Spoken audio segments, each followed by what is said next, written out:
So this video review is talking about using the Good Cook Turkey Baster, not for a turkey. I'm sure it does well for a turkey, but what I needed it for was in the garage.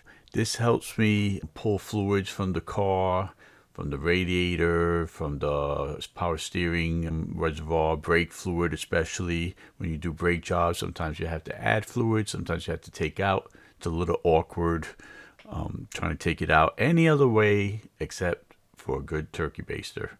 So I'm telling you that this is a great tool in the garage. There's alternative uses for this, and I like this one. It got a nice good grip.